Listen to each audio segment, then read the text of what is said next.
Okay, just gonna have a little bit of a quick stream today. Just having a little check to see whether everything's working. Seems to be taking a little bit longer than normal, but my connection's come up now.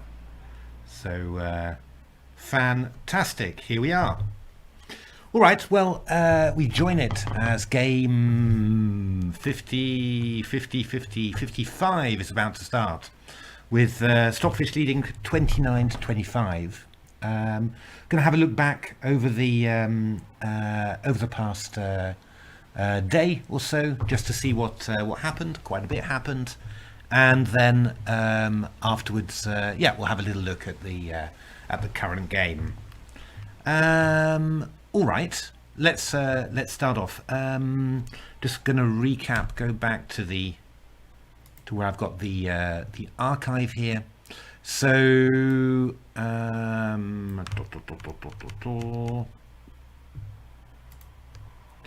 here we are, and here we are.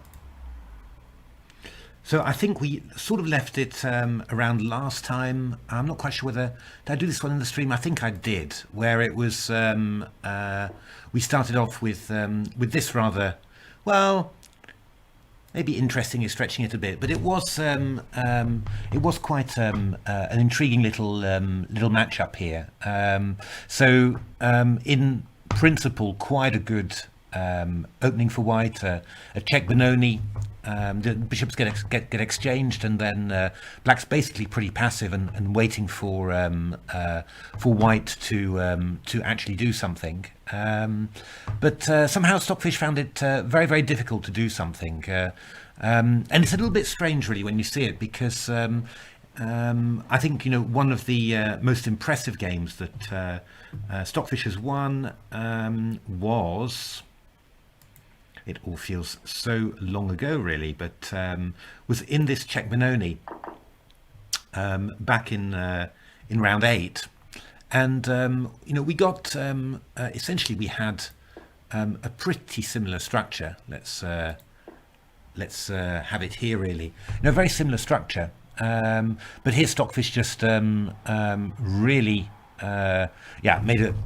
made it a very good job of it. I mean, somehow black ended up doing things as well that Leela didn't do in this game. So black ended up playing a5, which meant there was no counterplay whatsoever on the king's side. Stockfish didn't allow this knight to be exchanged for the light squared bishop, so black kept its light squared bishop, and actually Stockfish exchanged its light squared bishop for black's light squared bishop, as we see here.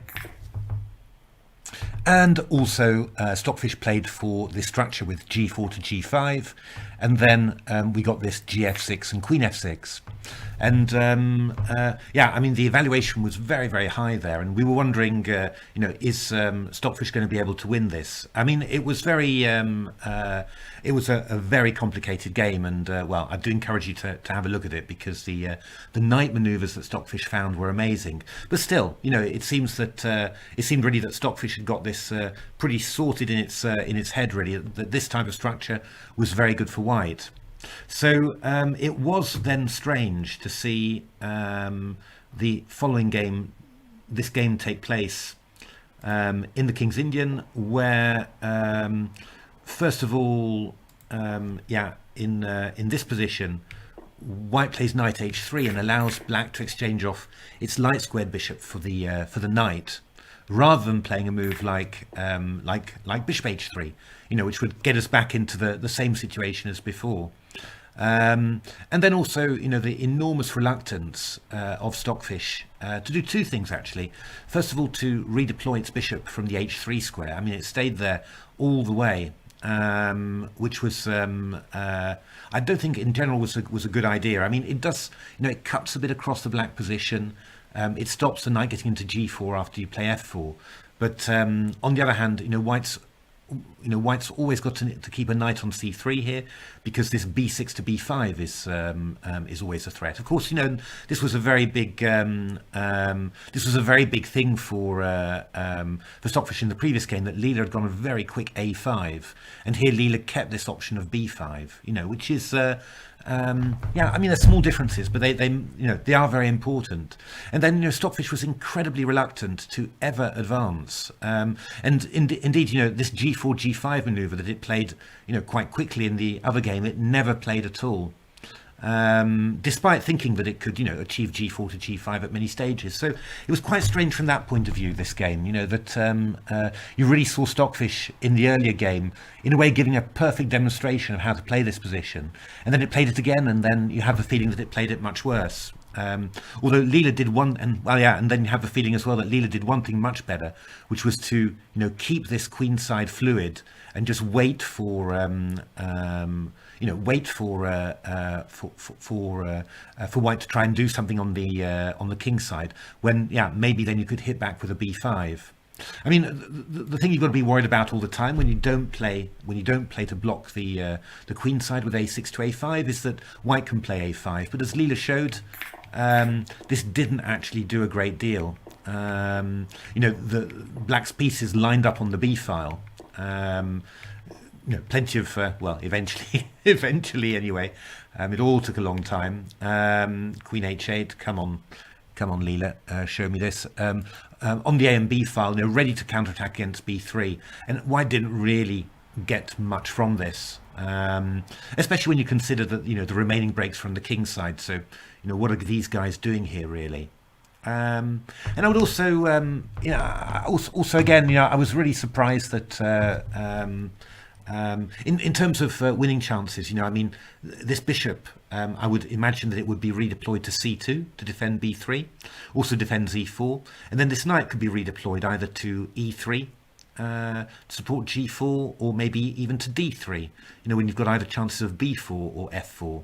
I mean, those would be the the things that you really look for during a game, and somehow Stockfish didn't really manage to didn't get to grips with this position. You had the feeling, and in the end, Stockfish, as always, when the break finally came, there was some danger, but actually Leela dealt with it incredibly well, and with both engines short of time, nothing much happened. It just ended in a draw, really. So that was a very interesting game, but also slightly confusing from the slightly confusing from the from the general point of view. It's when you see Stockfish playing a position so well one time, you sort of expect it to do it all the time. But I mean, presumably there were some small little differences, that are very, very, very, very difficult to see, and that made a big difference here. But I'm sort of slightly confused about why that actually happened. Because you expected a lot more from Stockfish when after seeing the earlier game. But okay, that was quite interesting. I mean, in some ways, these long shuffles are not particularly interesting in a way. But on the other hand, when you've got previous games to compare with and previous material to compare with, it is actually really quite fascinating to see, really. So okay, let's have a look. Then we had the next game. Let me just bring that one up, or the next pair actually, which were my my curveball really. It's so it was this line in the London system. So this was actually something I thought of. I think something like 6-7 years ago. And I've been I've been holding out on it, really basically waiting to play it against somebody really strong. I don't play that many strong players, but I think I had it prepared for the Tromsø Olympiad in 2014 certainly, but I never got the chance to play it. I mean, the whole point about it is the London system is a very, very solid system. It's very hard to make something against it, and this seemed like an incredible opportunity to do so. And it wasn't an engine find. I mean, I found it myself just by analysing. But the basic idea is that there's many lines with where Black plays Bishop f5, but then White's able to play Queen takes f5, Queen d5. Actually, I should could probably show you that line because quite interesting. Edit, paste, import.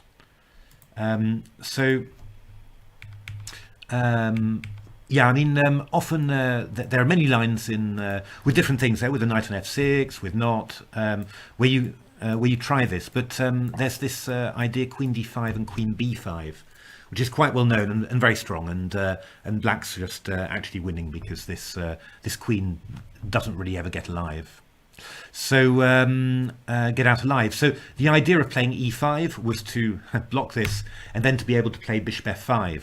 So that's the first point. The queen doesn't actually get to take the bishop. It has to retreat to c1. And then, obviously the second point of the concept was to go g5. And I spent, probably in total a couple of weeks analysing this. And, I thought it was a really great idea. And, I mean, there's two ways. I mean, if we go bishop g3, then we're starting to do stuff like h5. And I think I was doing it like this and bishop g7. And I mean, very active play for the pawn. And also, if bishop g5, which is basically what happened in the game, then knight takes e5, and we get the g file and also the d3 square. So I mean, in general terms, it's I think it's one of the nicest ideas I've found. The only problem was that I said I waited for a long time. I thought I was going to get it against Justin Tan one time at the 4NCL, and I mean, I could have got it against other strong players who also play the Trompowsky. But the point is, I'm not really a 1d5 player, not mainly. So I also needed to. I normally play one knight f6 with black, so I needed to sort of time it against the right person somehow. But I don't play enough games, I think, so I never got it. And I recently saw this in an opening book. It was recommended, and I think that Grandelius played this as black. I think that's the. I saw that he'd done this, so I mean, basically this is out there, but still pretty unexplored. So I mean, in general, these TCC games are going to be kind of determining the theory, I think, for this line. I understand. From a from a spectator eval point of view, this turned out to be less interesting. I mean, I understand that. As I said, I have. I mentioned in my stream before, I've got a couple of openings in my set of 25, which are like this. Where this one was the most level. I mean, I've got others which are maybe not such a high book exit, but I've got another one which is not such a high book exit, but quite wild as well. And again, a novelty that I thought up myself. And I don't think that other one has been played. So, but yeah, I mean, this was just. I mean, one of the reasons for doing it was that actually in my games, I actually got some interesting games. Let's have a look. What did we get with Leela in the in this line? So these were my test games that I ran. Actually, in my test game, Stockfish was playing bishop takes e5, which is also quite interesting. D takes e5 was played by Leela.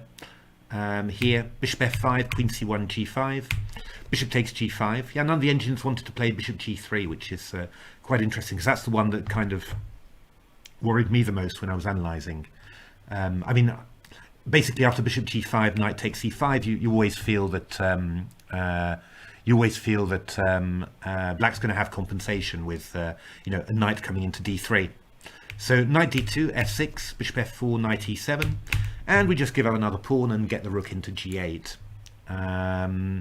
So the move order varies slightly, but we do actually, we could have transposed into this, because I think Stockfish took on, in our actual Sufi game, White took on c4 here, but Black played bishop g3, h5, and now b takes c4, so it could have transposed.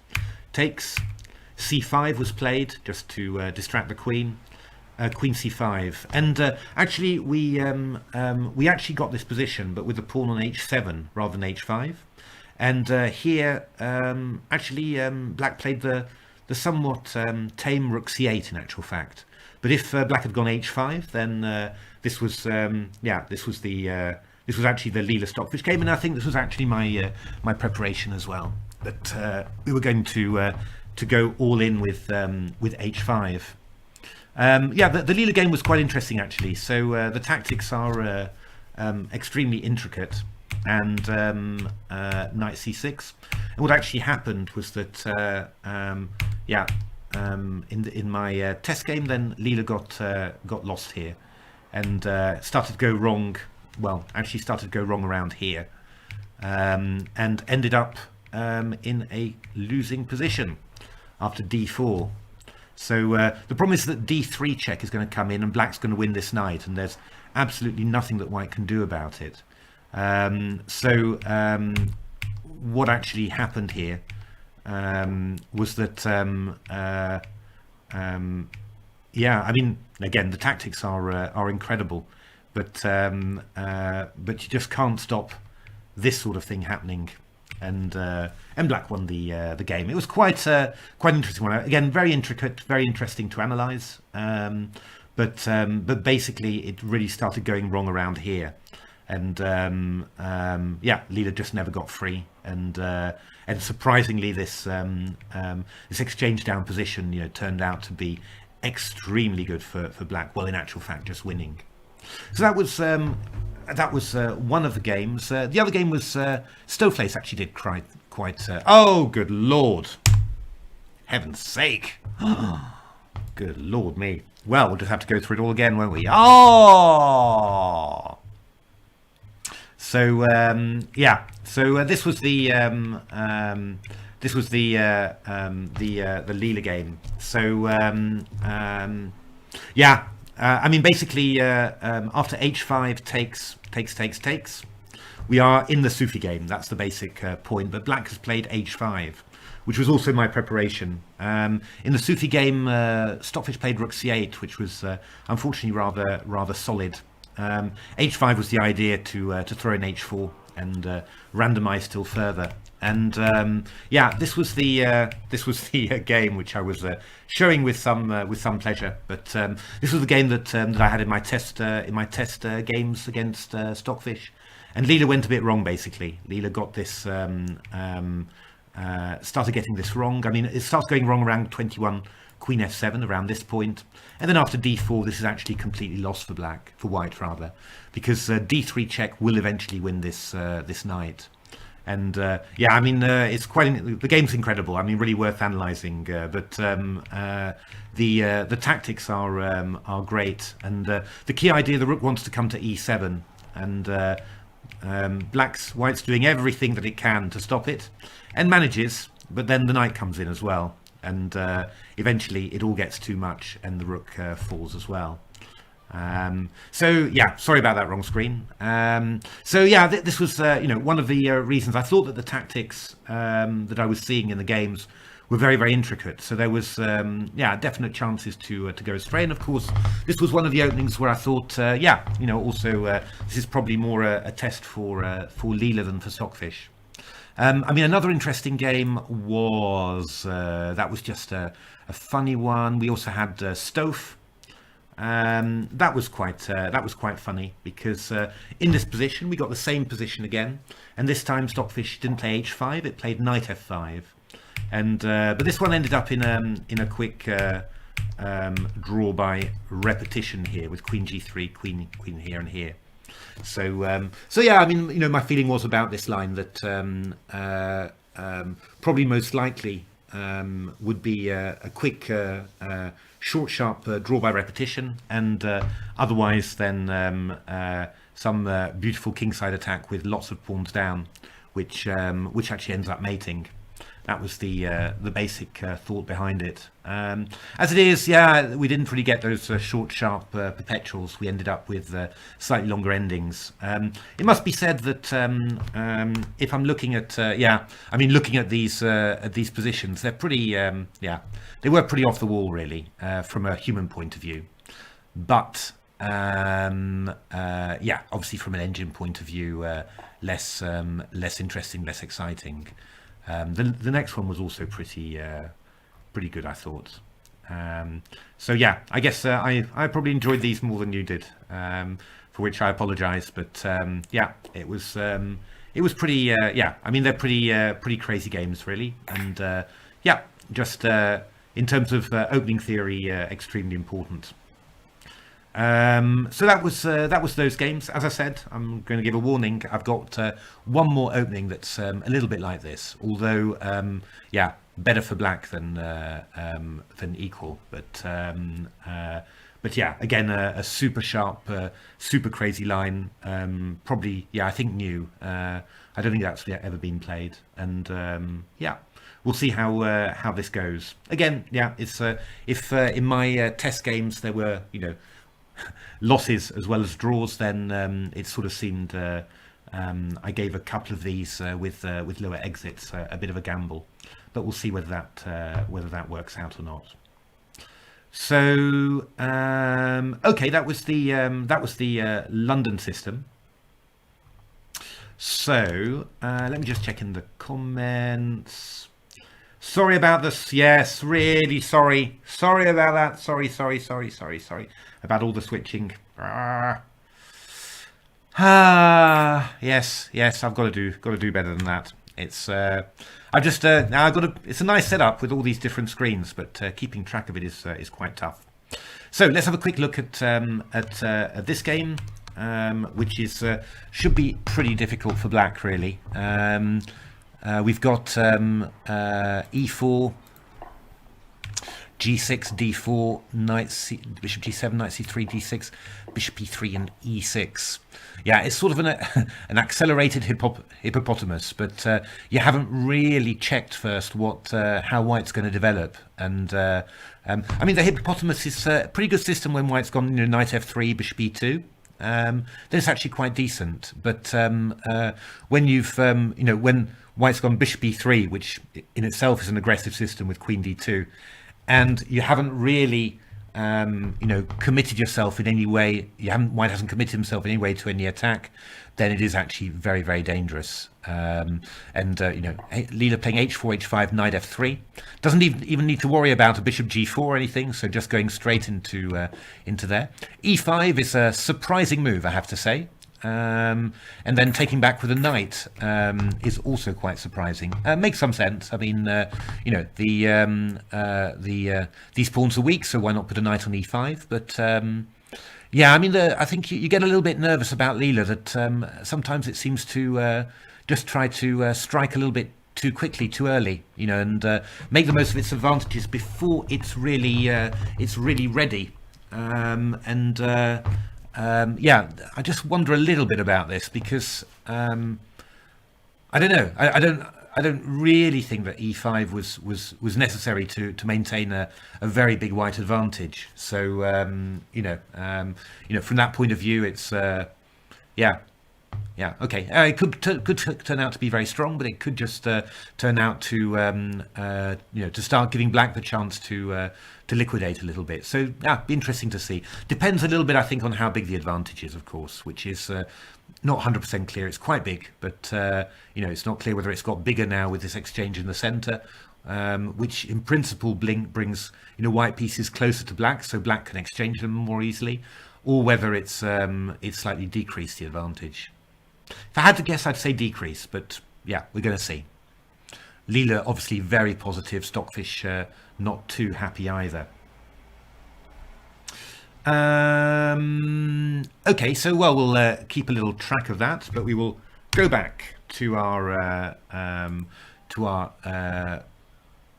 look back on what actually happened there.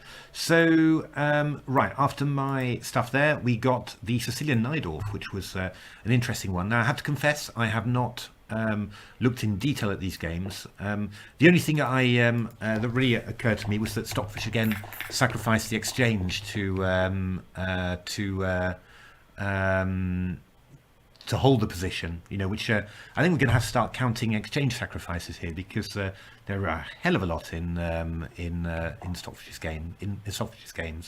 So this h6 bishop h4 g5, yeah, it's the sort of thing, yeah.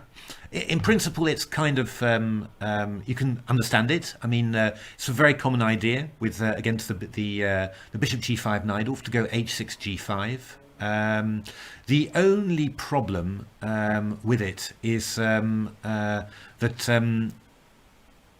yeah, I mean, black's not... well, first of all, this f5 square is very, very weak, so you'll probably need to cover it with e6, and then somehow the white pieces are perfect for looking at the d6 pawn. Then we've got moves like h4 as well coming in. Yeah, black's gonna be very... If black's solid enough to do this, then black's gonna be very, very lucky. That's the problem. And with the queen on e2, yeah, we've always got even p-sacks, you know, knight d5 and knight c6. So it's very, very dangerous, this one. And indeed, if you look at the evaluations out of the book, these were very, very dangerous. So white played f3, h5, which is kind of interesting how they did this. I mean, yeah, neither Stockfish nor Leela willing to risk this e6. I mean, there could be sacks against b5 and then taking on d6, but that's a little bit risky. I mean, the pawn on a2 will hang. So yeah, I mean, e6 bishop e7 would be a very natural way to play, but yeah, both engines avoiding this and playing this h4 and g4. But yeah, this is a little bit again, it's just making more weaknesses, really. And I mean, there are games of in a similar sort of line where it's actually the 6 bishop e3 Najdorf, where Gary threw forward his pawns, but yeah, Vichy's king was on here, and these pawns got to h3 and g4. Which was very, very dangerous. Here, these pawns, you know, what sort of pressure are they putting on the white position? None at all. You know, f3 is not any sort of problem, and all it means is you don't have a space on the king side for your king anymore. So, you know, long term, this is going to be quite tricky. So Leela played the move queen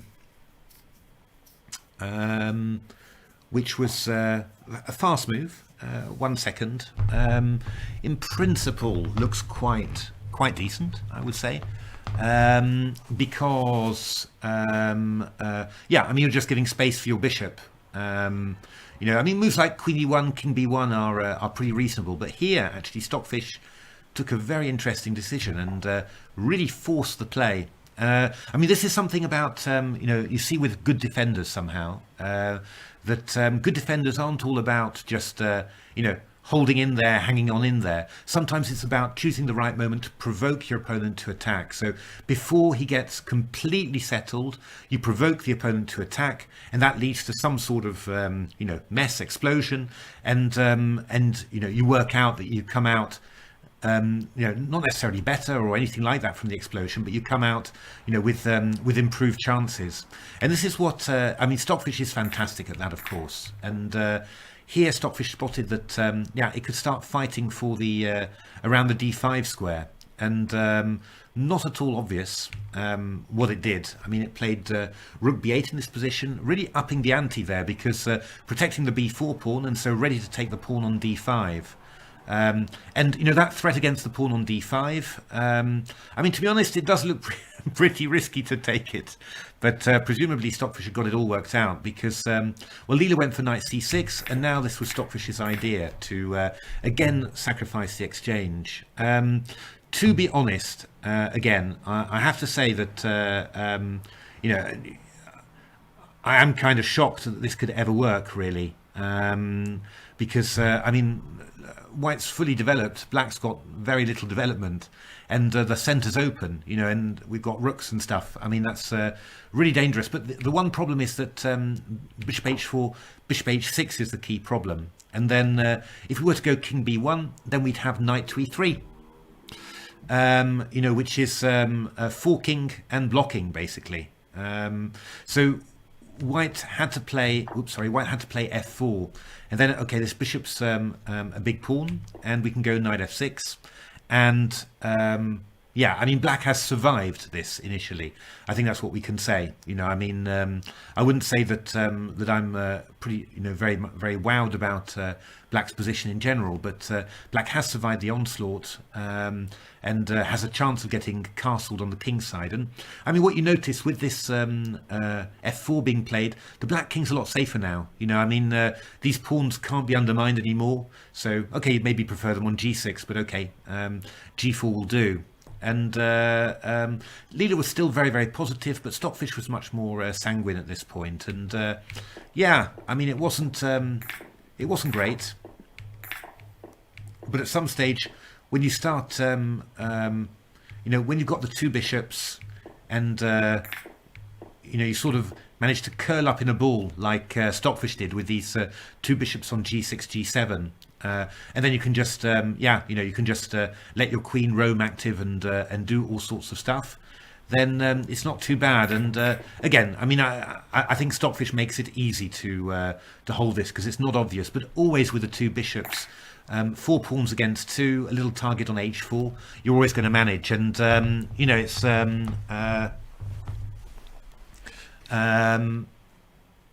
yeah. I mean, this is you know, this is something that you're not surprised when Stockfish holds it. So let's have a look. What's happening? Is there something happening in the game? Ooh.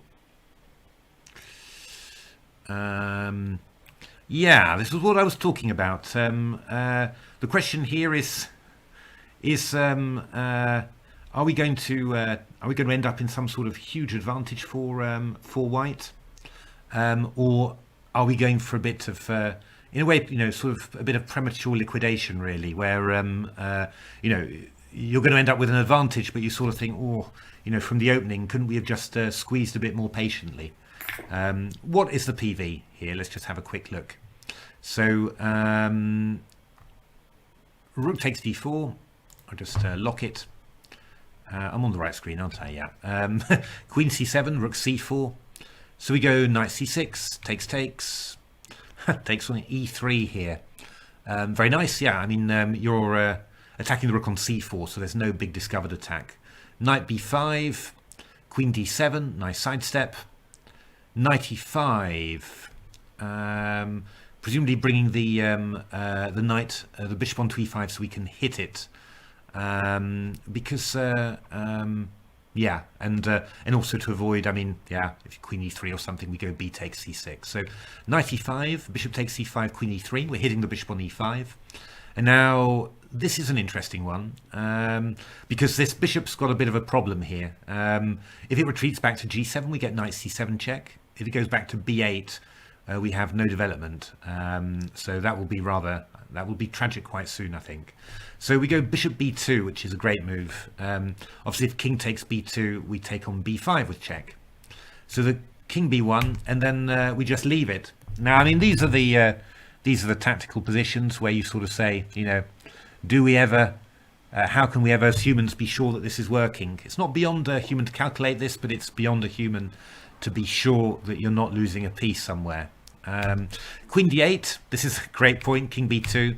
It looks like you're a piece up, but then you get a6. And yeah, I mean, the problem is, you know, along the way here, you've weakened the white king. So these moves like rook takes c8, rook c8, where black's got rook and pawn for 2 pieces. I mean, first of all, those 2 pieces aren't wonderful. I mean, the bishop on d3, knight on c3.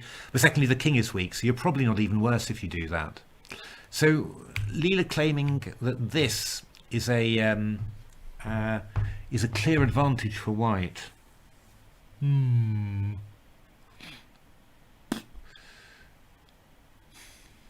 You're not really sure, to be honest. You know, this is looking, I would say that this is quite conceivably defendable for black. You know, I mean, I've seen much worse endings than this, really. You know, the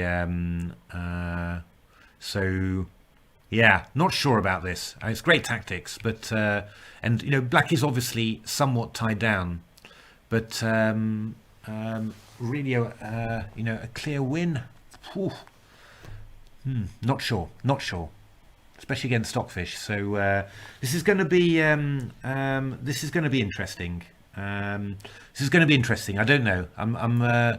I would have felt happier, really, you know, from a Leela point of view, if Leela, instead of going in for stuff like this, had just you know, just done a steady grind, queen d2, and you know, all played played f3, played the knight on h3, knight to g5 or something, you know, and pawn f3, and just you know, sit there with a very good position. You know, that would have been yeah. E5 is interesting, but it's maybe too early. Was Stockfish's move again? So you know, in all fairness, you've got to give that. We might end up with the same thing twice, I guess. But yeah, it's weird. It's weird. Yeah, you know, I don't. I mean, I think always with these things like E5. I mean, it is allowed to play like that, of course. You know, I mean.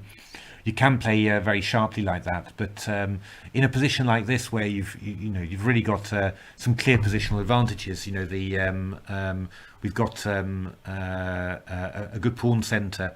Yeah, dark squared weaknesses. Unclear where the black king is going to go. You know, do you really need to play this violently? You know, to create something. Because especially, you know, after e5 and knight f5, suddenly everything makes sense, right? I mean, the bishop on g7, knight on f5 made total sense now, hitting the pawn on d4, whereas before they were, you know, completely uncoordinated. So, yeah, I don't know. I mean, we'll see. Of course, if this turns out to be, you know, absolutely brilliantly calculated tactically, and it all fits together, then great. But yeah, I don't know. It's again, you know, and again, if you play like this in human play, then of course it's going to work. But yeah, we're playing Stockfish, so but we're going to get a very long line here, and Stockfish is going to have to hold this ending. But yeah, I don't know. Why wouldn't Stockfish be able to hold this ending when it can hold so many others? You know, is my feeling. But okay, we'll have a look. Cool, interesting. So this was the game that we were looking at before from the archive, the first one, and then it was Stockfish's turn to get cracking on this dubious line, and as always, that wasn't a pretty sight, really.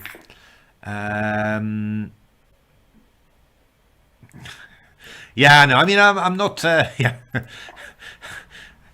Indeed, there's a very famous very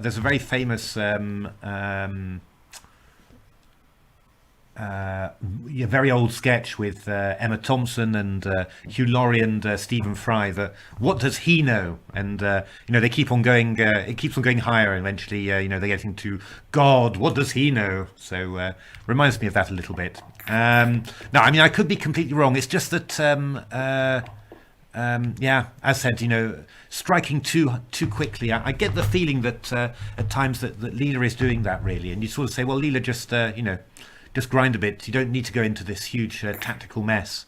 And but yeah, we will see. If Leela does it, then fantastic. So actually, we got the same approach here, but Stockfish was just a little bit cleverer, I suppose, and played this move king b1. It was very, very similar, but actually Stockfish just wasn't going for any material. I mean, that was the point. And I think this was the big difference. So king b1, b4, knight d5, takes, knight f6, and Stockfish just said, yeah, you know, have this pawn. That d5 pawn is no problem, which, to be honest, is pretty yeah, it's pretty understandable and undoubtedly correct. I mean, you know, this pawn on d5, if you're going to take it when the centre's open, when this bishop, the diagonal of this bishop is open pointing towards d6, then yeah, you know, I mean, it's really going to, it's going to be a problem. And well, I mean, you know, we sort of see it. This is rook f1's a nice move. You know, you really expect the rooks to go to e1 and d1. But somehow Stockfish put the rooks on e1 and f1. I mean, this was a really gorgeous idea, actually. I might have to tweet that one because that's not at all obvious. But yeah, I mean, these are the two pressure points, and Stockfish is really going for it now. That is absolutely beautiful, actually. I mean, I think this was the key move, really. You know, Leela saw it as well, actually. But this rook hf1, that's the real Grandmaster move, you could say, or more than Grandmaster move. Excellent vision just to see where the rooks have to be. And yeah, I mean, it's just the Black's big problem is that Black hasn't got any counterplay against the queen side at the moment. If Black is going to get any counterplay, he's going to have to move pieces away from the king side. And well, that isn't going to work out, is it? So, it's just not going to happen, basically, you know. And this was a rather boring way, unfortunately, of making it. But I mean, if you look at the position, this is not an, yeah. I mean, you see the evaluations 2.68 and 1.60. Yeah, I mean, it doesn't feel quite that high to me, but we do have plenty of ways of getting at these queenside pawns. So that is, in fact, the problem. B3 is slightly surprising from Stockfish, but played again with the idea of holding this, and then this move A4, you're just cementing this this pawn A5. I mean, from a human point of view, you're a little bit nervous, right? Because if a rook gets the back rank and A1, then it's mate, and you're really embarrassed. But you know, this was yeah, just very impressive, really. You know, the way that Stockfish does this, just gradually, you know, coming forwards, and then gradually the pawns, you know, come down. We win another pawn. Well, this was a very nice move as well, you know, just two connected pass pawns instead of taking the pawn A4, and you know, and it's just a win. Very impressive game from Stockfish, actually, and I have to say that I'm definitely going to tweet a bit and highlight this move, rook HF1, because it was really, really good. It was an excellent move. So yeah, that was +4, unfortunately, for Leela fans, and yeah, as always, you know, as always with these matches, it's happened in previous Sufis. You don't have the feeling that that Leela's being outclassed or anything like this, but it's just yeah, you know, these small pivotal moments, they just Stockfish just seems all the time to find just the better way, you know, the even more incredible way that that wins, and the amazing way that draws, you know. Just Stockfish just seems to find these, you know, more often than Leela. And yeah, I don't know. I mean, I think it's also, yeah, this incredible activity that Stockfish has in its play. This it has that more than Leela, I think, and this really somehow gives it a lot.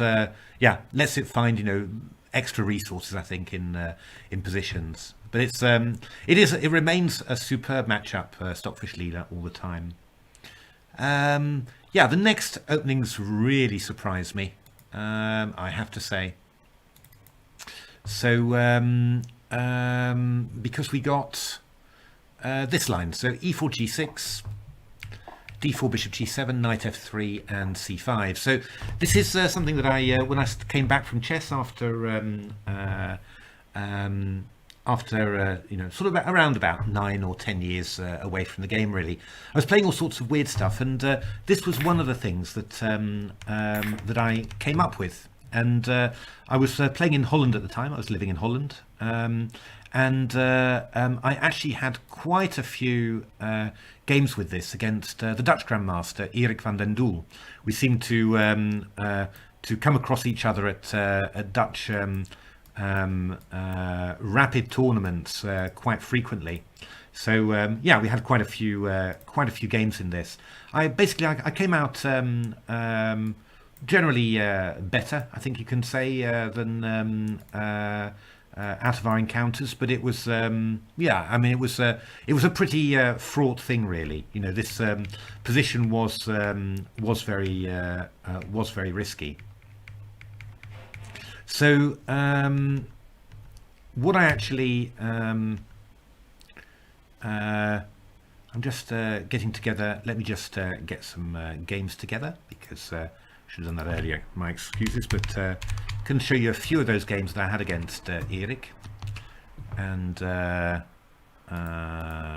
have a look. Van den Doel, Sadler, PGN, a couple of them. And what was the and the other one was, yeah, okay, that was no, that was something else, sorry. And just searching through boards, Van den Doel, okay, so let's just get and you'll get an idea of what I was kind of expecting, actually. I mean, I have to say it's a little bit, well, distressing, but a little bit surprising that I haven't been able to predict so well what the games are going to be like. But on the other hand, if you look at my betting my betting success rate, then maybe that's not too surprising. Maybe Mr. Beads could have told me anyway. Close. So game import. Oh, I can just paste PGN directly. Okay. So D takes C5 was what Eric played, and I think it's the best move. Funnily enough, in my test games, Stockfish was either preferring D5 or C3. So I guess this is probably, yeah, and I also think that when I ran it on the Chessify cloud that that D5 was preferred. So, but yeah, which, yeah, Chessify cloud is, I normally ran it for about, it was 300,000 kilonodes, I think. So I normally ran it for quite a long time there. But yeah, so I was a little bit surprised that Stockfish did this. But Queen C5 was really the move. And I have to say that what both Stockfish and Leela did in the game, Knight F6, looks so ridiculous that, you know, it never even entered my mind that that they would want to do it. I have seen this line in engine PVs before, but I just thought it was so ridiculous that it would it would never ever be considered. Because I mean, frankly, who would just give away a pawn with after B4, Queen C7, Bishop D3, D6, and then also give yourself an isolated pawn on D6? You know, it's. You know, I just assumed that you know, the engines would be able to reel this point in if ever this happened, but I wasn't expecting it to happen. But that we get two draws from this position is, yeah, I think one of, for me at any rate, you know, from the opening perspective, is one of the biggest shocks, because it looks absolutely disgusting. I mean, the only thing that obviously that White's got slightly against him is this pawn on B4. Which, if it was on B2, your position would be completely solid. But all the same, you know, it's really, I find it really quite shocking that that we had two draws, and actually that White didn't get within a sniff of a win. In actual fact, you know, really, really quite interesting. But yeah, so Queen A5, Knight A3, Knight F6, Knight B5, B6, Bishop E3, Queen C6, and yeah, we debated this position. Yeah, quite a bit in our games, and I think Stockfish was looking at you know, ideas with Knight FD4, and you end up picking the exchange up. Black gets the E4 pawn, and White wins the exchange on A8. So you know, that was quite interesting. But yeah, I mean, here for example, E5, Knight G4, Bishop D4. I forgot my preparation. Went Bishop B7, H3, Knight H6, Bishop G3, Knight A6. It was pretty good, and actually I always it looks pretty ropey, but you basically just emerge, and you end up with a good position, and yeah, I managed to well, eventually I managed to win this position. That was one game, and then the other game was, and then we can have a look at what's actually happening now. But just thought I'd complete this one. VDD 1, I think, was what I wanted there. And this was another game. Knight A3 again, Knight F6, Knight B5, B6, Bishop E3, Queen C6, E5, Knight G4, and Queen D4 was another Van den Doel attempt. But I went Knight takes C3, Queen takes C3, castles, H4, D6, Knight D4, Queen C5, ED, and yeah, I was doing quite decently here. This was this pawn on D6. I've sacrificed the pawn, but this pawn on D6 is quite weak, and I should actually have won this, but I think did I lose on? I ran out of time. I think a rook up or something like that, or something like that. But anyway, I mean, that was a draw that actually sealed a tournament victory. But it was, yeah, I mean, very complicated. And I was really expecting at least one of the engines to go for, one of these lines, exchange, sacrifice, unclear. And as I said, what I hadn't expected, really, in my wildest dreams, I think, is fair to say, is that this, rather, where are we? My goodness, that's the full file on this line. I never expected that this line with Queen C5 with an unclear exchange sack, that Knight F6 would end up being evaluated higher than it, with basically just giving away a pawn there and then accepting an isolated pawn. That it never occurred to me that this position would get a higher eval than the exchange sacrifice. If I thought about it, then I probably would have made the book after Queen takes C5, maybe. Oops, sorry. Beg your pardon. After Queen takes C5, I would have maybe done the book there. But it's always the thing. I mean, you don't want to completely, you don't want to channel the engines too much because, sometimes they just find, weird things that you didn't notice first of all, or their own particular character comes out in an opening choice earlier on.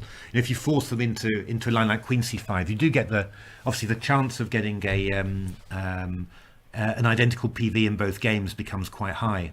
So it's a little bit. These have been probably the decisions I've been wondering about the most, really, when choosing the books, about where actually to make the cutoff. For sometimes you think, what are the chances that it'll play this line that I'd really like it to play? But on the other hand, what are the chances if I force it too much that then both sides play it, and then we've just got two identical games. So that's kind of the problem. But now we're in this position. We're following this PV. Let's have a little look at the moves before. Let me just grab the PGN. And we'll see whether we can think of any other moves that could have been played. PGN. Switch back to my screen with F4. New game.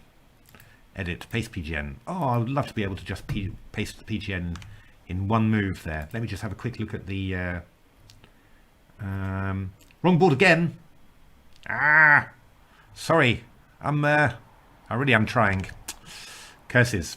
All right. So knight f3. So how did Leela decide to attack this position? Well, h4 is an obvious one, and we just find out from black what you're going to do. Are you going to put your knight on f6? Are you going to play the pawn to h6, or are you going to play the pawn to h5? Allowing the pawn to h5 is extremely unlikely. H5 seems to be the engine preference at the moment for dealing with these rooks, pawns, thrusts.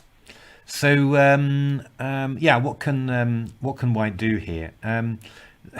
The funny thing about having the pawn on e6 early is that I think a very obvious move often would be to go knight h3 in this position. Because if ever the knight comes to f6, for example, you play f3, and you dominate the knight this way, then also protect the pawn on e4.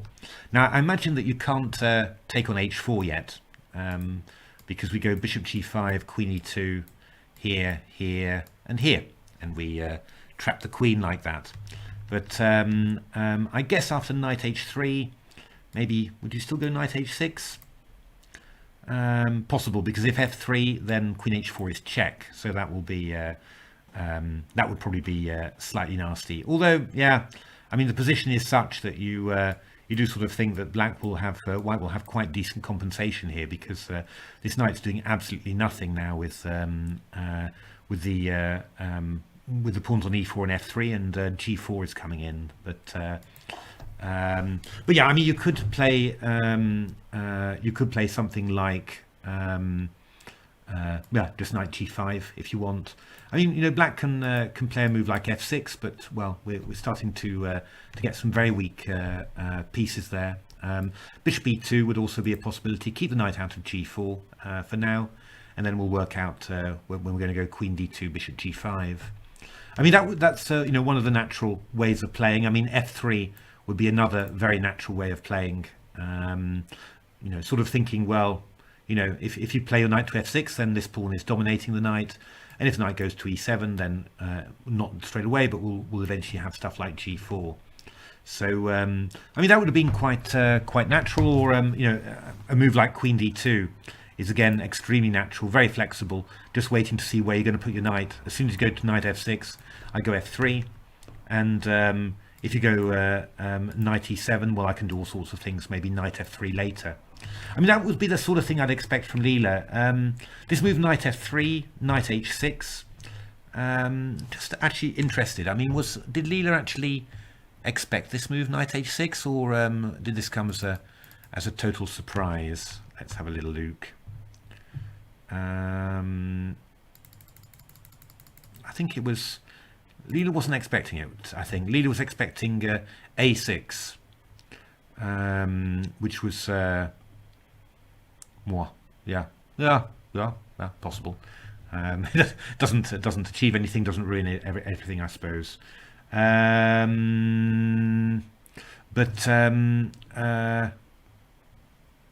Yeah, so I suppose this knight h6 came as something of a surprise. I mean, Stockfish's PV is queen d2, which I think makes, you know, probably more sense, because you know, you can put your knight there anyway, but the queen's always likely to go to d2. I mean, if you're looking at you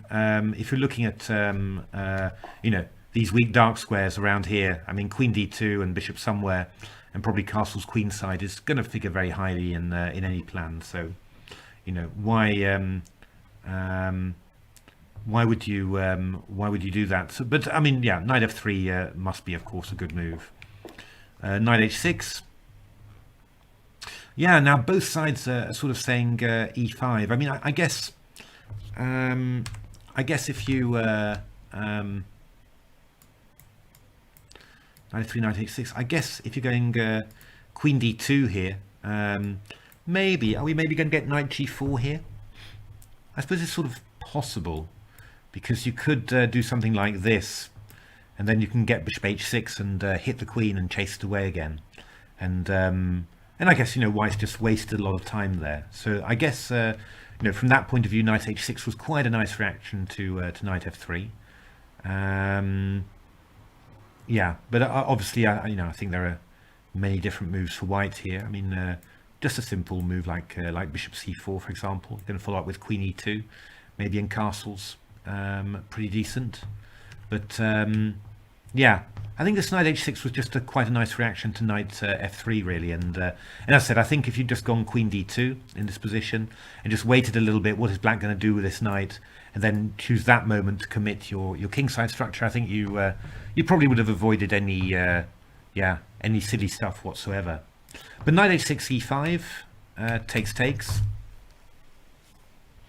and then knight f5, and yeah, I mean, black's position is not super, but I mean, it does look vaguely normal now. You know, I mean, you get a lot of these d takes c4 structures in the French, in the Scandinavian, in the Caracan,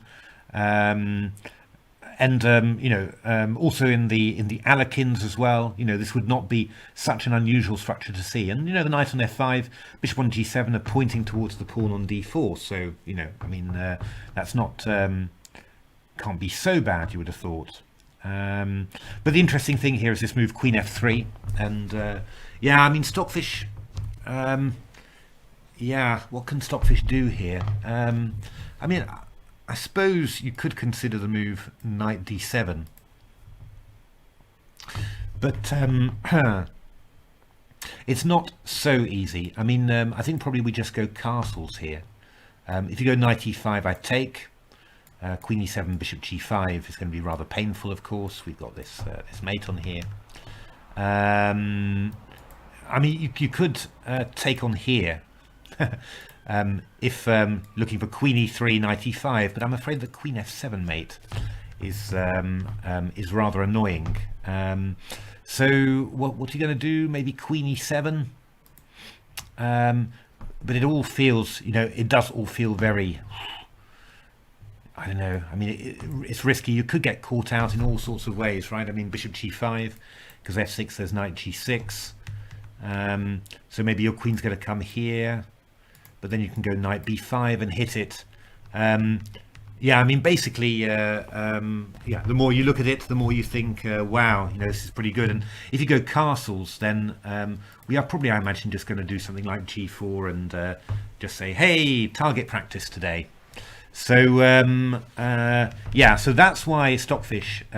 It's what I said about, you know, the Night-Off game. I mean, Stockfish is really, really good in knowing when to provoke a crisis, and this one, of course, requires astonishing calculation. I mean, but okay, you know, astonishing calculation. That's not a great deal for Stockfish. It just shrugs its fins and gets on with it. So yeah, I mean, what moves do you have to analyze with black here? I mean, there's two mainly. There's castles and there's this move bishop b5 check.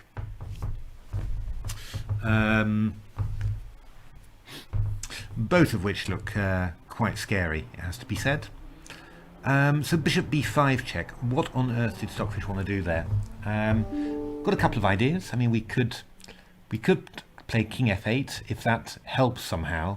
I mean, you play moves like king f8 if suddenly some tactics work, you know, right? If now you could take on d4 and rook takes d4 would be impossible because of. But it doesn't really feel like that. By the way, knight takes d4 is always allowing queen takes f7 here, so it doesn't feel that way really. So I think if I was a betting man, I'd probably say that knight d7 was what Stockfish was going to look for. But this looks pretty. This does look pretty ropey, really, doesn't it? I mean, what we've got to watch out for here are the ideas just of knight takes d7 and d takes c5 with a massive pin on there. And if we go, but okay, we can probably go c takes d4 here. And the nice thing, I think this sort of shows what I was saying about, you know, the knight on f5 and bishop g7 makes sense because in this position you see that they're covering the d4 square and you know, keeping the white pieces at bay here. So yeah, I mean, this is that's actually quite important. Now you can't play rook takes d4 here because we just go bishop takes c5. Your knight's hanging, so I guess you should probably play bishop takes d4. But I do have to confess that it wouldn't be my first thought that black's going to get out of this alive. But I guess, can we do something like castles? Again, there's no reason why black should be able to do this. But the problem is we've got a few tactics here because again, these guys here combining beautifully. If you go knight d7, I go knight d4. That's the key idea, and I'm blocking the d file here. If you go bishop d7, well, I've got a few ideas actually. I mean, I can just take on d4 here, rook d4, and go bishop takes c5. I described Stockfish's defensive style as sawing away the legs of your ladder as you're climbing up to storm its parapet. And this feels a bit like it. I mean, you know, we've got our pieces, we're attacking d7, and here we are, we've got Stockfish soaring away at the ladder on d4. I mean, I'm I'm not even finding equality here yet, so let alone a better position. So how do we go about this? I mean, the other thing, you know, we've also got this idea of going knight e5 and knight e5, and then just hitting the queen on f3. So I mean, you know, we've also got that as a liquidating idea. But obviously, knight d4 is the big idea there. So this is not so clear. I mean, let's go and have a look and see what enormous mistakes I've made in my analysis.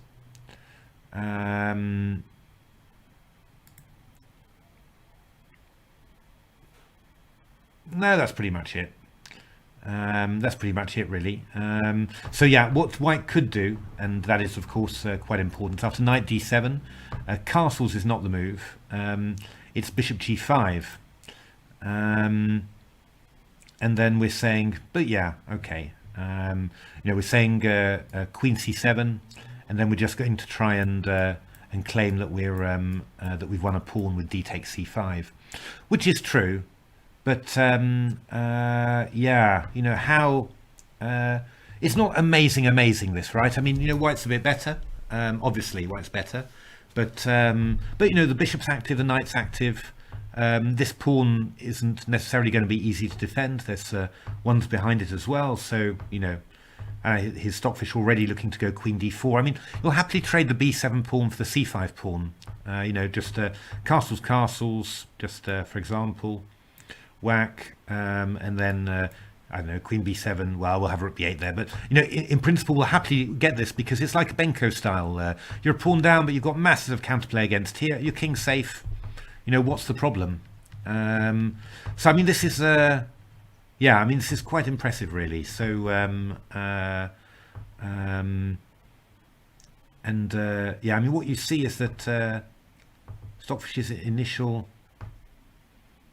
Yeah, I mean, one thing that you could do is to go bishop b5, knight d7, you go castles, we go c takes d4, we go bishop d4, we go castles, knight d7, knight d4,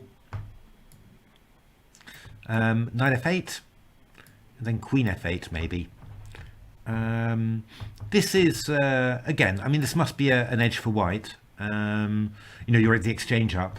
But it's not so bad for, I think it's chances for black. I mean, you're going to put the bishop on either e6 or f5. He'll play a6, b5. He'll put the rook to c8.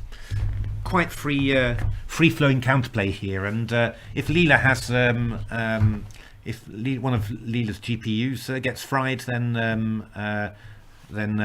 bishop h6 will win its queen on the next move. So, I mean, it's playable.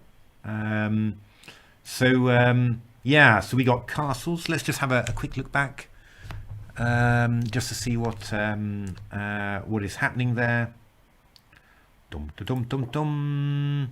Rook d2. We're going all the way through this PV. 0.78, 1.38. Thanks very much, guys, and for your forgiveness as well. My goodness me, I keep on trying to do this.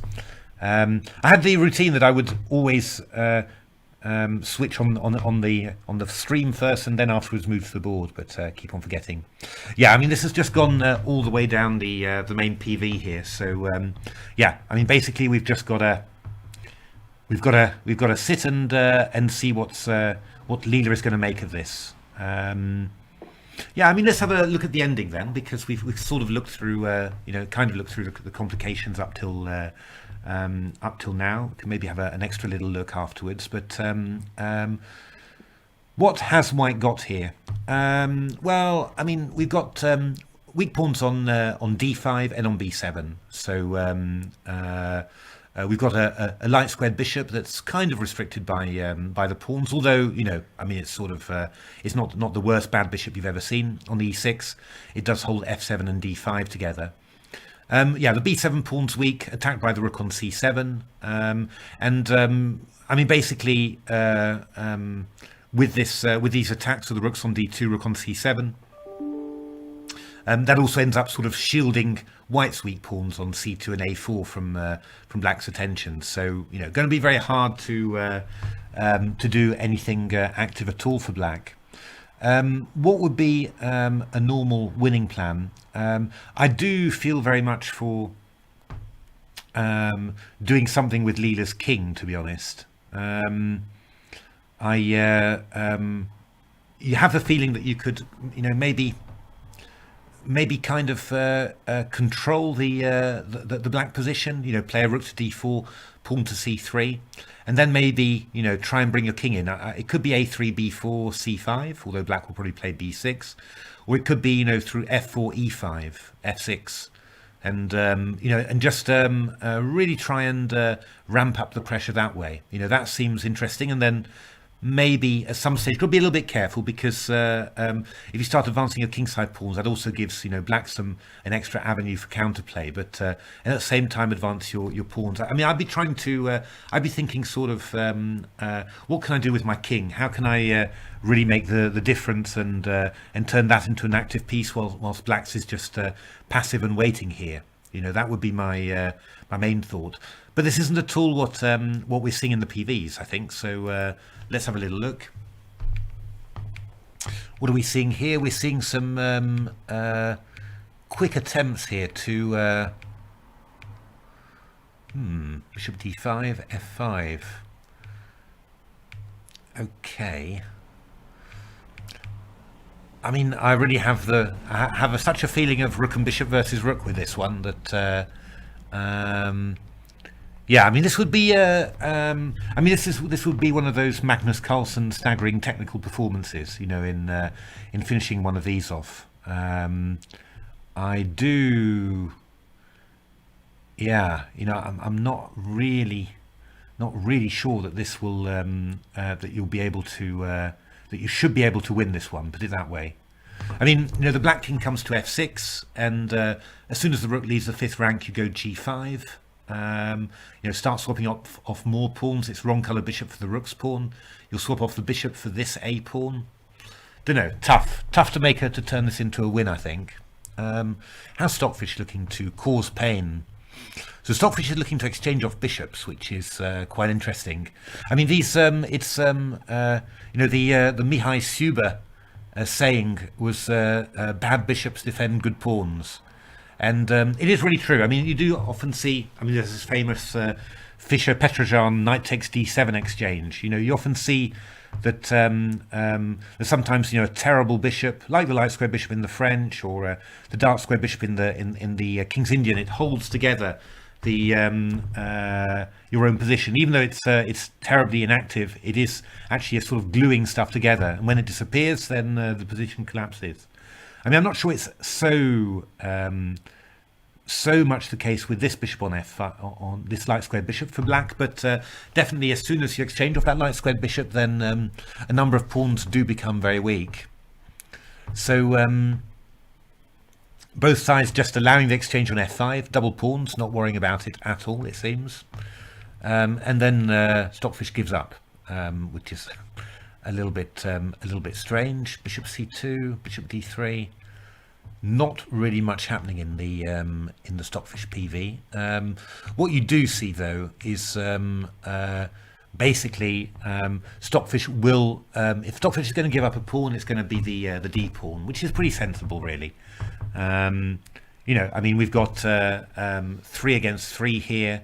We've got a split pawns held back by 1 pawn on b6. Yeah, the d5 pawn is the least important one, and yeah, who knows how easy that is to create play. I mean, it's definitely one you can grind for a very long time. But to say that this one's going to be winning, I mean, if we're looking at the Stockfish PV, we're going to have one of these endings, aren't we?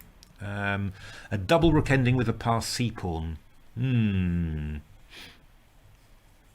Again, it's not super clear. Drawing chances are again, I think reasonably high there for black. I mean, Mike Adams once won, I think it was rook and d pawn against rook and 3 against Laurent Frissinet in 4 NCL, which was pretty impressive, really. I mean, you just see that, I watched the whole end of that ending, and it was a lot more difficult to draw than you would think. So this ending probably is that too, but still, yeah. I mean, you've definitely seen Stockfish defend worse stuff than this. So, it wouldn't surprise me if this one ended in a draw like this. I suppose the one big thing about it is that in this position, the rooks are beautifully placed. I mean, this rook defends c4 and defends f2, so we've got no worries about our king side. It also attacks f7, and this king is pretty active and also shielded by the rook on b6. So yeah, maybe the chances for pushing the c pawn and causing a lot of pressure that way are actually quite high looking at it. So yeah. Yeah, I mean, it's White's playing for 2 results, but you know, absolute win, yeah, unclear, unsure, probably not, I would have thought, but close to a win, probably true. You know, I think that's probably what we need to look at. But Leela is very good in these positions. I mean, Leela's very, very strong in these. Oh, Leela, that's what we wanted. Doing a little bit more with the old king. That feels very nice. Yeah, I mean, this feels more like what you should be doing with White, just squeezing like this. The only problem is it's not easy to, you know, to shift Black's pieces from defending this. And here you see this is very typical.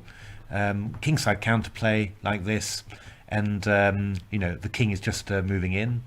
This one looks a bit ropey for Black. With all these split pawns, but White's got split pawns too, so yeah, I mean, this is yeah, there's this famous ending, Capablanca against Alekin, where Alekin drew this position a pawn down, and he said that gave him the confidence that he could hold Capablanca, and it feels like that sort of ending, you know, in a way, in that game, you know, White had been completely winning in actual fact, and then got into this ending and couldn't convert it, and has a little bit of the same feel, you know, lots of weak pawns, going to be very hard to, you know, to keep things together, and always the risk, to be honest, of getting one of these rook F and H versus rook endings, which are in principle drawn. So yeah, I'd say that I'd say more drawing chances than slightly more drawing chances than winning chances would be my my conclusion on this one. But yeah, going to be that is going to be very interesting to see who makes it, because yeah, you know, I mean, in this tournament, in this match so far, I think it's Stockfish that's shown the really the best endings.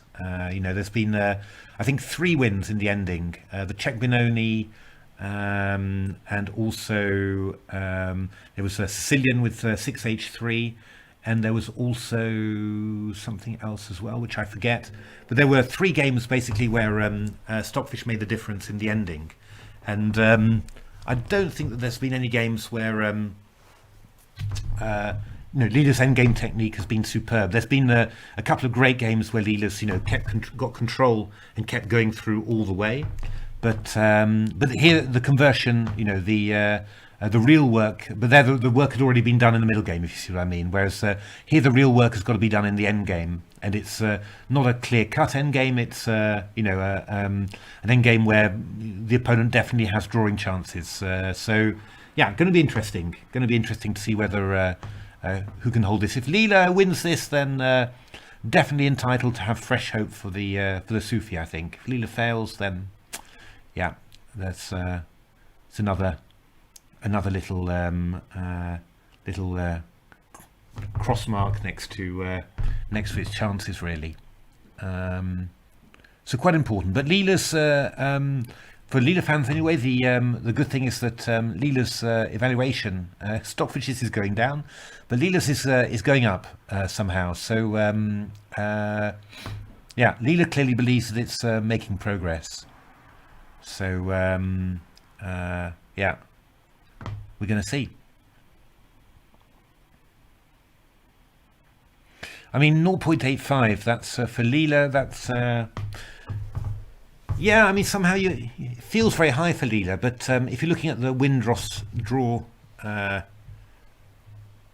loss percentages, yeah, it's 50.6 win and 47.9% draw. So, you know, sort of in 2 games, yeah, I guess Leela might win 1 and draw 1. You know, so which one is this?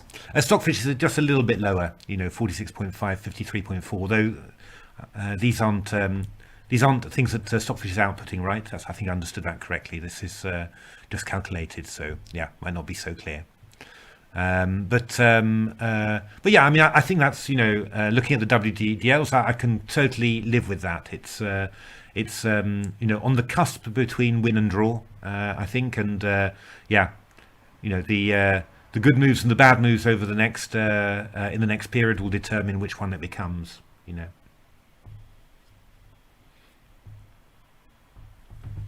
So yeah, pretty interesting. We've had it already, this Sufi, I have to say. We've had yeah, I mean, looking at my own openings, I haven't always been satisfied with what happened, but we have had quite a nice variety of games. We've had the normal long shuffles in block positions, but we've had some end games and some decisive end games as well. We've had some attacks. We've had plenty of exchange sacrifices in the as a defensive resource, and also plenty of pawn sacrifices and some fortresses as well. So yeah, I mean, from the chess point of view, it's been it's been really interesting. From the for some of my things, from the opening point of view, a little bit disappointed in some ways. I think just the it's obvious, obviously haven't been able to predict particularly well always what the engines are going to play, and then that makes you think, your book exit should have been at a different place then, But yeah, we'll have to have a look. Have to see. I'll have to do a bit of a post-mortem on everything and just try and understand what went right and what went wrong. It's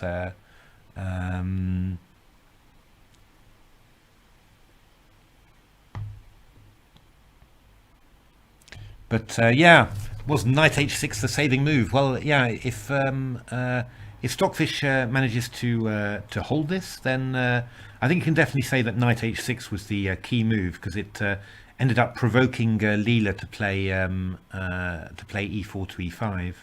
Just intrigued, actually. What moves did Leela have? Let's. Can I add a source? Can I add?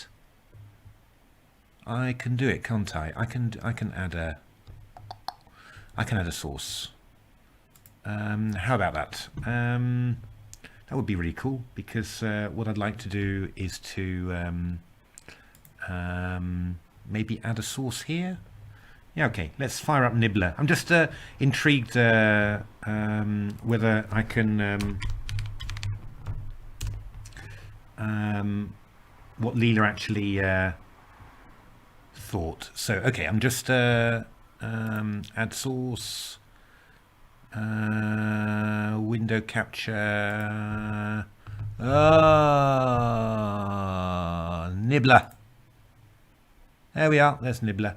I need Nibbler to be bigger, really, don't I? Let's have a look. There we are. It's bigger. There's Nibbler. What have we got? We've got 28 RC01. It's found my 3080. I think there's a more recent version of CUDA, isn't there? Yeah. But okay, that's decent. So let's just get the old PGN from here, and we're just interested to see what Leela's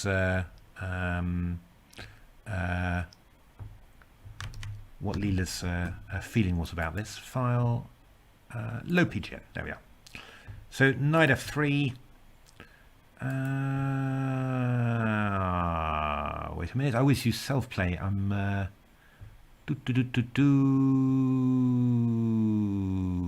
we will just do analysis. Go.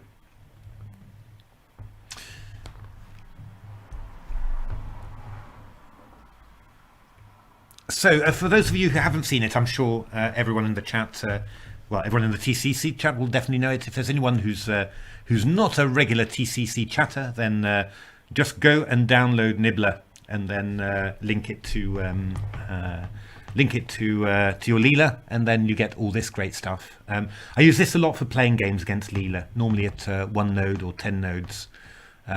Which is quite interesting, but actually looking at it on my home system, the very first move here is knight h6, and I mean, actually this first variation here, this is just this is basically the game. And then afterwards, Leela prefers the move a6. So yeah, okay. Basically, this move seems to be pretty early in its thinking, and then it just switches to a6 later.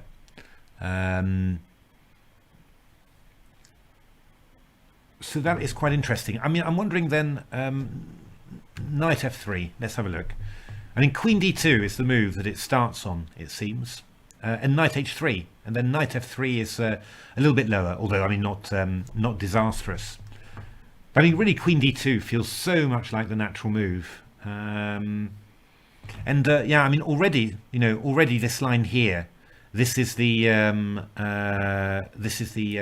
wasn't there a, oh, curses, sorry about that. Yeah, already, when it's looking at knight f3, it's already seeing this big tactical line that we see in the we saw in the game. So this is pretty much hammered in very early, really, to Leela's thinking. But well, certainly at this low node count, I'm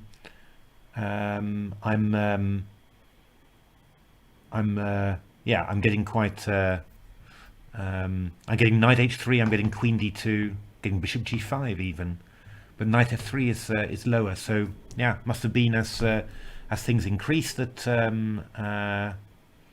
But I have to say that the top line, knight h3 to g5 or queen d2 followed by knight f3 to g5, that's just really really the one that I would have always expected from Leela. Just so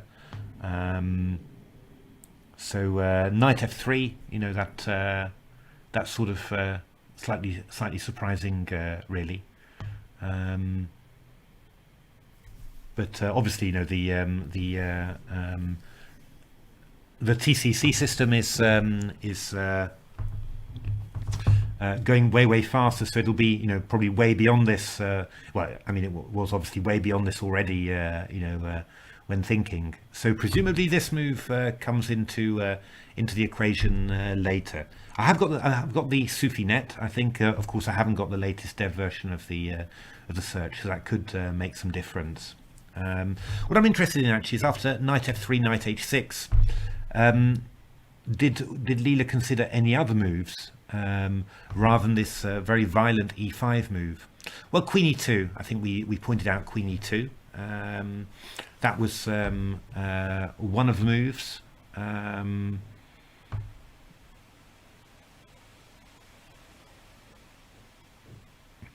Sorry, I'm just getting rather confused by this variation, which seems to lose a piece as far as I'm aware. But we've got bishop h6 here. But can you actually hover over? I've got in my head that that you could hover over one of the positions and it would come up with the board. But presumably I think I'm maybe getting confused with my shogi engines. But that would be a cool feature. Yeah, queen e2, but I mean clearly e5. That's the one that Leela wants, and this ending that we're getting in the game is what it wants. I mean, yeah. I mean, I can understand it in a way. I mean, this is like a clear path to a position where White has got equal chances to win or draw. I mean, can you really complain when your engine plays like that? It's just what you're. I think what you're afraid of is that it's the opponent that it's playing against that has shown time and time again that it's capable of resisting in these statically bad positions in which you have to play 100 perfect moves to hold, and you'd rather. In some ways, give Stockfish the chance to get nervous about its own position and make some mistakes and ruin its own position to give a better chance then of finishing off the win. If you force Stockfish into, okay, this is the task, 100 perfect moves to draw this ending, then I mean, there is a big risk that the Stockfish will be able to do it. And yeah, I mean, I think that's that's kind of the thing that you're afraid of when you see these games. But But yeah, I mean, it's quite interesting then. So knight f3, certainly well on my Leela, which is obviously a much slower system, 10 times slower, much less hash, and not the 28 dev version, but the 28 version that's on the web, but the same net. Yeah, knight f3 is much lower in policy. So, but here I think once it's gone on knight f3, this is what it's been looking at all the time, and yeah, you know, e5 is what it's always going to do. But actually, this line, yeah, it starts looking for you know, much quieter lines really for black. It starts looking at castles, and then it's just target practice, right? Queen e2 and g4 and that sort of thing. So yeah, whereas but it does see very early in its PV, it does see this knight f5 and c5 idea, but I guess rejects it. Just thinks that the resulting ending is too good. You know, it's interesting.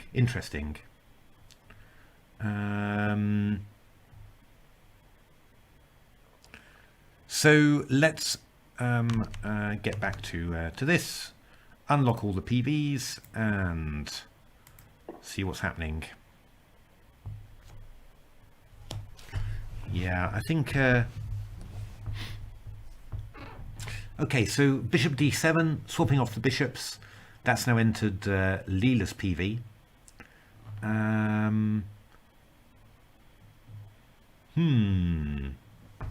Interesting, Leela's PV here. Rook g6, rook takes c2, king b3, rook c8, rook f5, b takes a4. Well, obviously the old threat of mate on those files is worrying. They're going to have a rook and three connected passed, two rooks and three connected passed pawns against rook and two pawns ending, two rooks and two pawns ending. What would that be, I wonder? Those pawns are pretty weak. I mean, you're surely not going to be able to keep both of them. This would be. This feels kind of promising, really, for white, even though Leela's PV is evaluation is going down as I speak. But this actually, this one does actually feel quite promising. But oh dear, Mr. Beads, it's going to be Hoover for you tonight.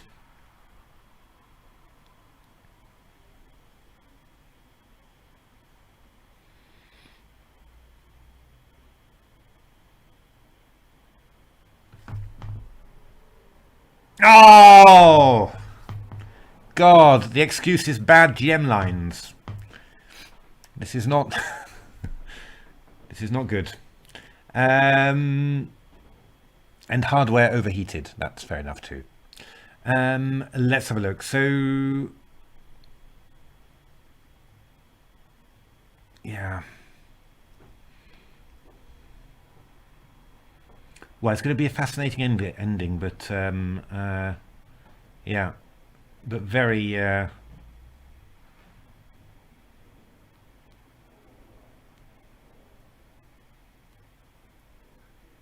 very close, this one.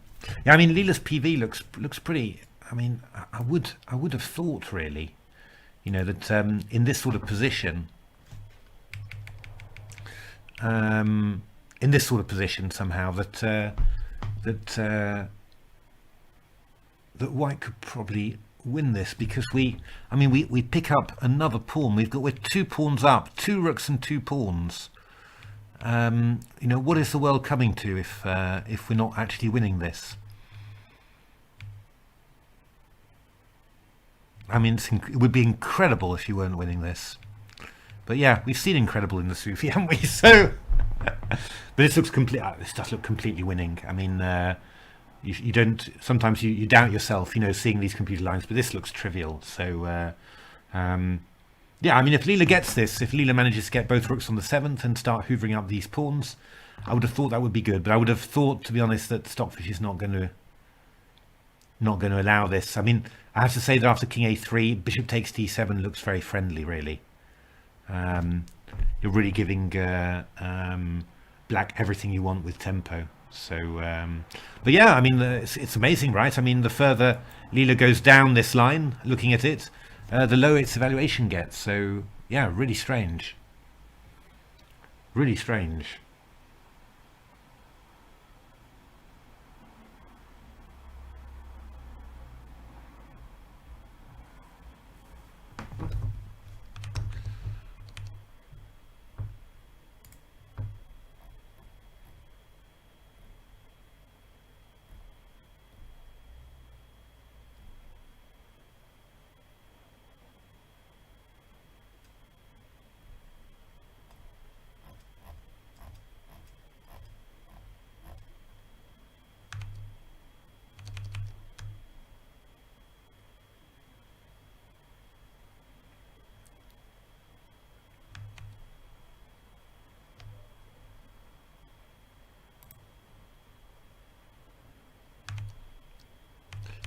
Oh yeah, sorry. You're seeing. You're looking at my nodes per second. I've got it on. I've got it on a quiet profile. So I imagine that that's probably having an effect. Well, I can, if you like, I can put it on full power.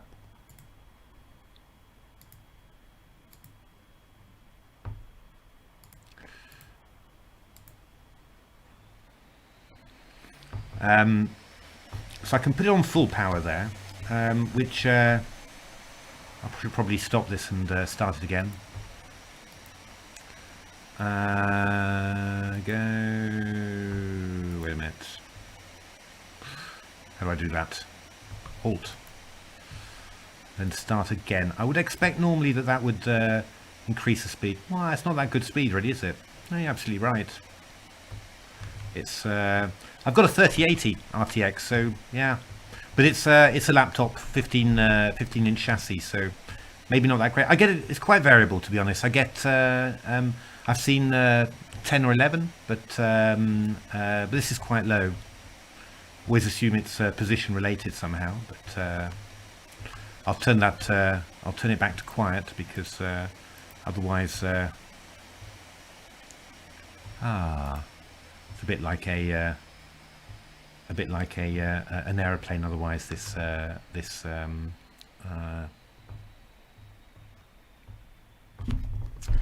thingy. So, but yeah, I'm not very fast nodes per second, I have to say, on this one. I've got another machine with an RTX 2080. But it's more well, it's a laptop, but it's a huge chassis. So I think they're desktop components. Looks like. But there I get I'm regularly getting about 10 or 11 kilonodes per second. That's normal. This one's a bit more variable. So who knows?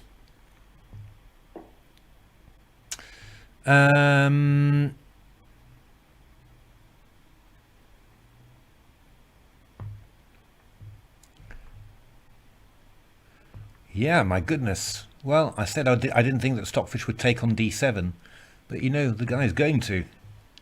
He's going to take on D7, and they're going to go into this. They are going to go into this ending. My goodness me. Well, this is going to be a bit of a theoretical treat, I have to say. Let's. That is really going to be quite interesting.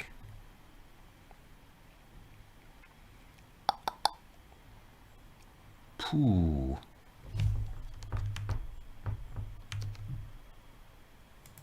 I mean, I really would have thought. What have we got? Let's put Stockfish's PV up. This one, and we've got Leela's here. I mean, looking at those positions, I wouldn't really expect Black to be able to hold this, either of them, really. You know, King's very weak. No, very hard to trap this King.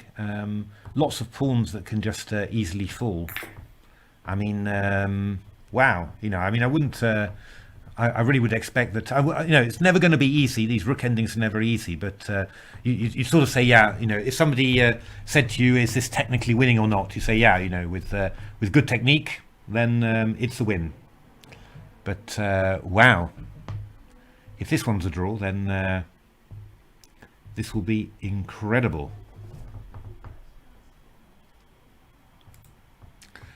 So who's the blitzer at the moment? Well, Leela's played pretty fast.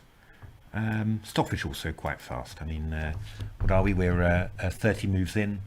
Leela's used 40 minutes. Stockfish has used an hour. So, yeah.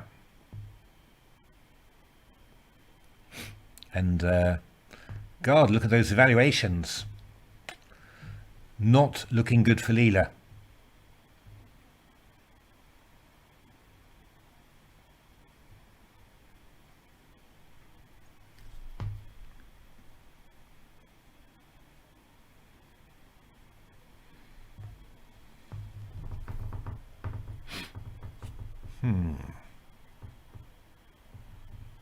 Yeah.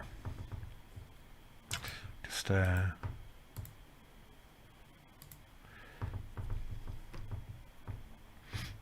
yeah, I mean, I think it's just trying to understand what why I'm so resistant to this as a draw. Rook h5, we'll just move it on. I mean, this position in particular, the Stockfish is saying 0.64, and you're thinking, well, but but I have 3 connected pawns.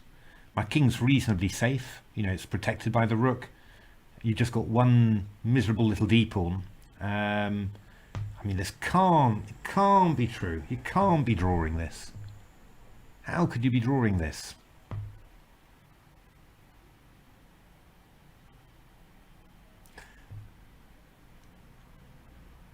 Yeah, with my with my Hoover profile, I didn't actually get much more actually. So I think I got to 4 kilonodes. So yeah, maybe something's not quite right here. This isn't the machine I used to play Leela games. It's the machine I've got for everything, for streaming, video rendering, and also for my for my work as well. So it's not. I don't actually run any Leela games on here. But yeah, I should probably look at.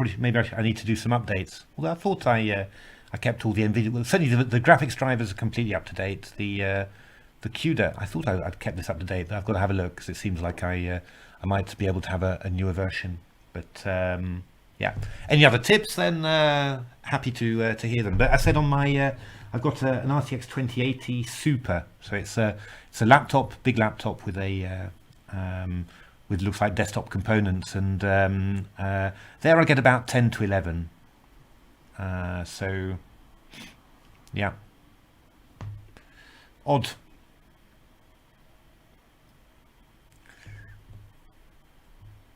Of course, just for the purposes of analysing with me, just quickly, it's still way stronger, of course. So it's just it sometimes gets a little bit difficult to know, quite what difference things are going to make. Just for that, but yeah, it's you ruin its respect. You see, I mean, the engines know that you're the you've been doing these Sufi books all the time, and even with such a lousy opening, they say this is a Yurun opening, so respect. We're not going to beat this one.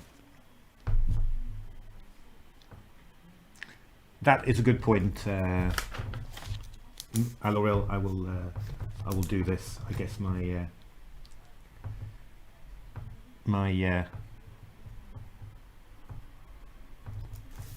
I will try and do this. So thanks for the tip, Alorel.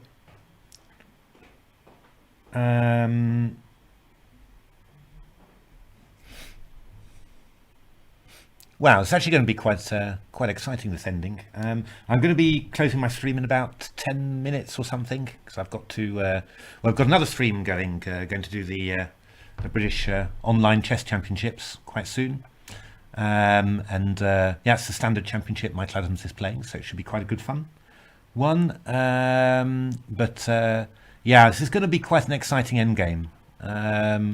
really going to be tight. But I think if both Leela and Stockfish are now giving these sort of evals, then it's probably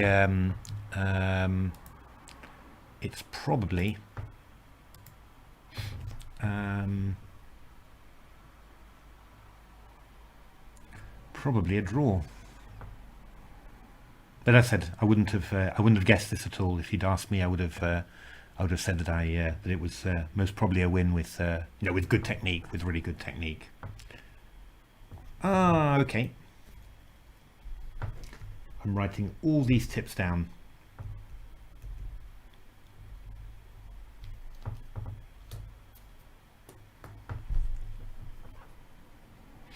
So I'll give it a go. It's yeah, I was a little bit. You have this sometimes with I guess with a laptop, but just with the machine I run on for all my Leela games, I don't care. I mean, I have a great feeling. It's running 100%, full power.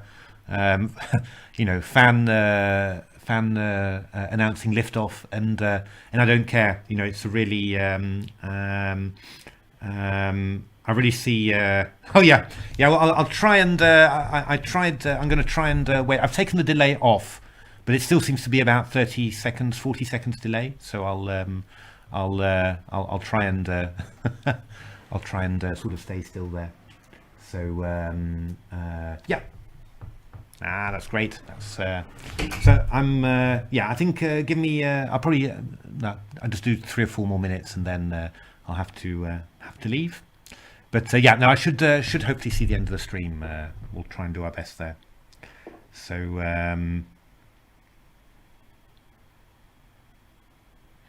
it's kind of like the Grand Slam. This Heroes trophy, I think. I mean, couldn't you should really have it, for it should be like Wimbledon and Australian and all of that in tennis. They're all for different surfaces, so you should the Grand Slam should be a Leela losing it betting on Leela as white, losing it betting on Leela as black, losing it on Stockfish as white and Stockfish as black, and then you've just got the Grand Slam basically. That would be. And then just like we've got in tennis, we've got the Joko Slam. We then could have the Bead Slam. So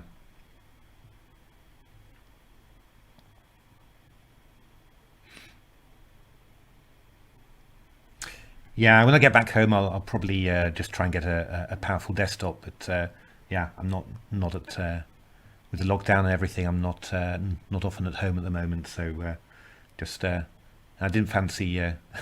I didn't fancy getting a really powerful desktop and then connecting it to my parents' electricity net. It just seemed like asking for trouble. That was the that was the thing. So it's I'm already feeling guilty about what I'm doing at the moment. So yeah, this is going to happen. We're going to take the pawns on f7, the pawns on g6, pawn on h5, and then we're going to get these split pawn positions in the ending.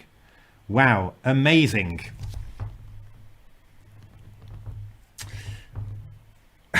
Roasted again, Mr. Beats. Nah, not at all. Mentioned with reverence. That's the point. So okay, then I'm going to end the stream here. So I'm gonna well, I'll see how it goes. I'm just going to wait actually and just do not very much for 30 seconds, and then we'll hope to see that you see the end of the stream. Thanks very much everyone for all the comments and all the chat, and yeah, we'll see when I stream again, maybe later tonight if the stream goes the British Online stream ends at a decent time, or otherwise yeah, a little bit during the day tomorrow. All right, fantastic. Thanks very much indeed.